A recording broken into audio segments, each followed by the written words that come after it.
Hello दोस्तों, आपका हमारे YouTube चैनल पर हार्दिक स्वागत एवं अभिनंदन है। हम आपके लिए लेके आए हैं साइकोलॉजी मनोविज्ञान से संबंधित कुछ महत्वपूर्ण प्रश्न। अगर आपको प्रश्न अच्छे लगते हैं तो चैनल को लाइक कीजिएगा, शेयर कीजिएगा, सब्सक्राइब कीजिएगा। आप भी अपने आंसर कमेंट में दीजिएगा। हमारा पहला क्वेश्चन है, अंग्रेजी भाषा का पर्सनैलिटी शब्द किस लैटिन शब्द से बना है? अंग्रेजी भाषा का पर्सनैलिटी शब्द किस लैटिन शब्द से बना है? ए पर्सोना, बी परसो, सी पर्सोनाज, डी सोना। ए पर्सोना, बी परसो, सी पर्सोनाज, डी सोना। तो हमारा सही आंसर होगा पर्सोना। अंग्रेजी भाषा का पर्सनैलिटी शब्द लैटिन शब्द पर्सोना से बना है जिसका अर्थ होता है मुखौटा। अंग्रेजी भाषा का पर्सनैलिटी शब्द लैटिन शब्द पर्सोना से बना है जिसका अर्थ होता है मुखौटा। नेक्स्ट क्वेश्चन,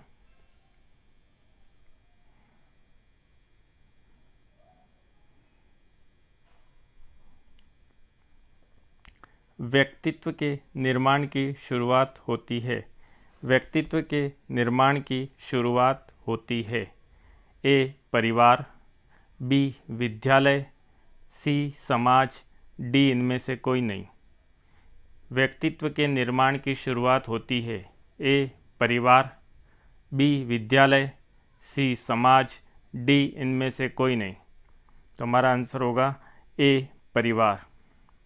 व्यक्तित्व के निर्माण की शुरुआत परिवार से होती है। नेक्स्ट क्वेश्चन,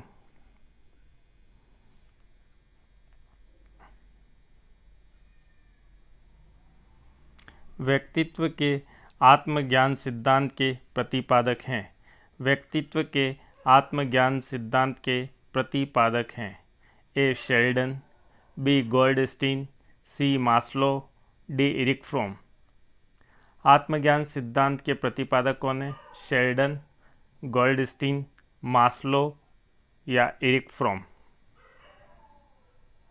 तो हमारा आंसर होगा सी मास्लो। व्यक्तित्व के आत्मज्ञान सिद्धांत के प्रतिपादक मास्लो हैं। नेक्स्ट क्वेश्चन,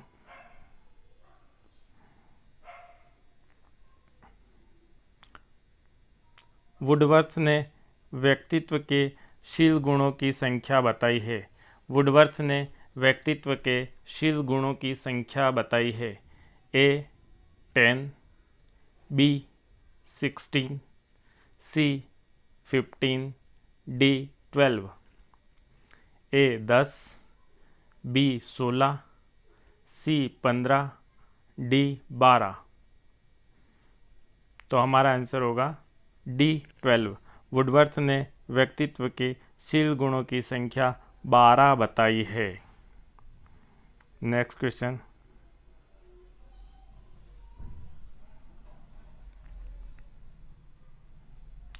किसके अनुसार व्यक्तित्व व्यक्ति के गुणों का समन्वित रूप है? किसके अनुसार व्यक्तित्व व्यक्ति के गुणों का समन्वित रूप है? ए वाटसन, बी वुडवर्थ, सी गिलफोर्ड, डी रॉस। ए वाटसन, बी वुडवर्थ, सी गिलफोर्ड, डी रॉस। यानी कि व्यक्तित्व व्यक्ति के गुणों का समन्वित रूप है। यह परिभाषा किसने दी थी? तो यह परिभाषा संबंधित है गिलफोर्ड से। गिलफोर्ड ने कहा था कि व्यक्तित्व व्यक्ति के गुणों का समन्वित रूप होता है। अगला क्वेश्चन,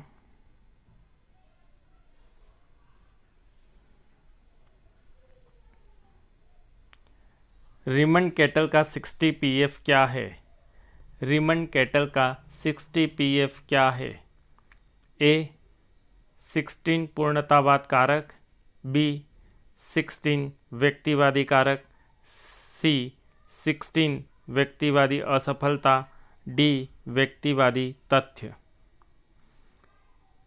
ए 16 पूर्णतावाद कारक, बी 16 व्यक्तिवादी कारक, सी 16 व्यक्तिवादी असफलता, डी व्यक्तिवादी तथ्य। तो रीमंड केटल का 60 पीएफ एक मापनी है जिसमें रीमंड केटल ने 16 व्यक्तिवादी कारक को बताया है। रीमंड केटल का 60 पीएफ 60 व्यक्तिवादी कारक है। इस एक मापनी है जिसमें 16 व्यक्तिवादी कारक रीमंड केटल ने बताए हैं। अगला क्वेश्चन, व्यक्तित्व है। व्यक्तित्व है ए बाहरी कारक, बी आंतरिक कारक, सी बाहरी व आंतरिक कारक, डी कोई नहीं। ए बाहरी कारक, बी आंतरिक कारक, सी बाहरी व आंतरिक कारक, डी कोई नहीं। तो व्यक्तित्व क्या है? व्यक्तित्व बाहरी एवं आंतरिक कारक दोनों है, यानी कि किसी भी व्यक्ति का व्यक्तित्व सिर्फ बाहरी आवरण से नहीं देखा जा सकता, उसके आंतरिक आवरण को भी उसके अंदर देखा जाना चाहिए। इसलिए व्यक्तित्व बाहरी एवं आंतरिक कारक दोनों है। अगला प्रश्न,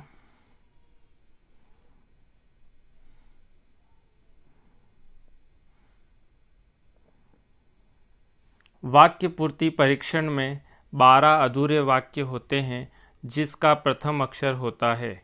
वाक्य पूर्ति परीक्षण में 12 अधूरे वाक्य होते हैं जिसका प्रथम अक्षर होता है।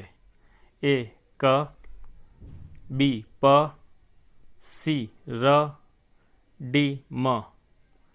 ए क, बी प, सी र और डी म। तो वाक्य पूर्ति परीक्षण में 12 अधूरे वाक्य होते हैं जिसका प्रथम अक्षर म होता है। तो हमारा आंसर होगा डी, म हमारा सही आंसर होगा कि वाक्य पूर्ति परीक्षण में 12 अधूरे वाक्य होते हैं जिसका प्रथम अक्षर म होता है। अगला क्वेश्चन,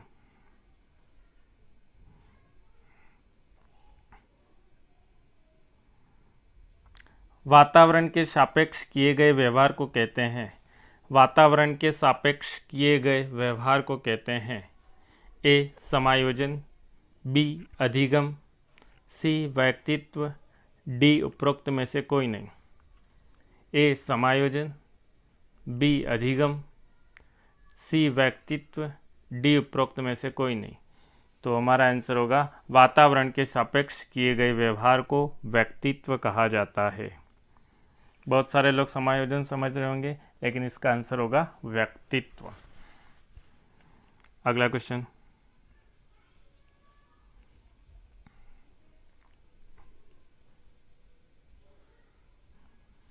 व्यक्तित्व जन्मजात व अर्जित प्रवृत्तियों का योग है, यह कथन किसका है?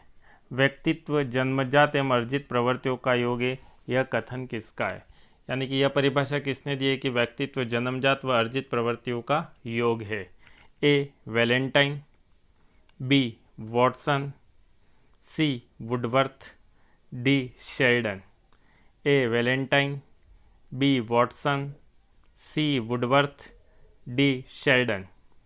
तो व्यक्तित्व जन्मजात एवं अर्जित प्रवृत्तियों का योग है, यह बात वैलेंटाइन ने कही थी कि व्यक्तित्व जन्मजात व अर्जित दोनों ही प्रवृत्तियां इसमें पाई जाती है। जन्मजात जो हमारे गुणसूत्रों से आती है वो, और जो हम अर्जित करते हैं वो, दोनों ही प्रवृत्तियां इसमें पाई जाती हैं। नेक्स्ट क्वेश्चन,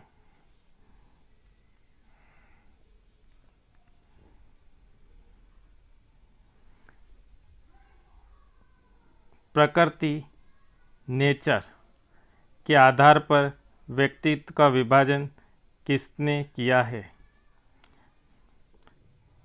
प्रकृति यानी कि नेचर के आधार पर व्यक्तित्व का विभाजन किसने किया है? ए केटल ने, बी विलियम जेम्स ने, सी वॉटसन ने, डी शेल्डन ने। ए केटल ने, बी विलियम जेम्स ने, सी वॉटसन ने और डी शेल्डन ने। तो हमारा आंसर होगा प्रकृति के आधार पर व्यक्तित्व का विभाजन विलियम जेम्स ने किया है। आंसर होगा बी, विलियम जेम्स ने प्रकृति के आधार पर व्यक्तित्व का विभाजन किया है। अगला प्रश्न,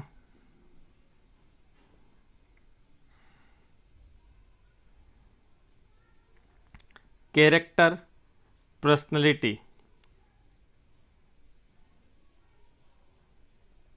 कैरेक्टर एंड पर्सनैलिटी, सॉरी यहाँ पर मिस्टेक हो गई है।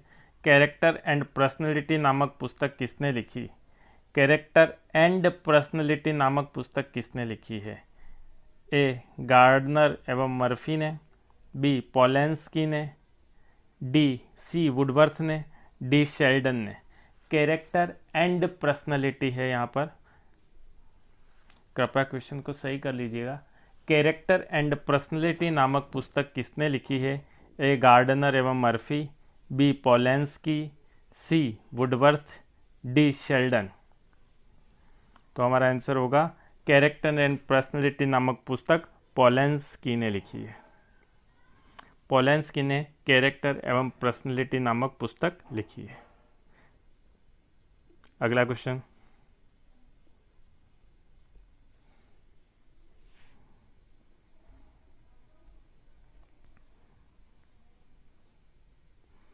हीनता मनोग्रंथि की चर्चा किसने की?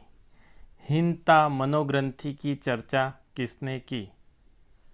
A. Jung, B. Cattell, C. Adler, D. Sigmund Freud. हीनता मनोग्रंथि की चर्चा किसने की? A. Jung, B. Cattell, C. Adler, D. Sigmund Freud. तो हमारा आंसर होगा हीनता मनोग्रंथि की चर्चा एडलर ने की थी। हीनता मनोग्रंथि की चर्चा एडलर ने की थी। दोस्तों, क्वेश्चन कैसे लगे नीचे कमेंट दीजिएगा।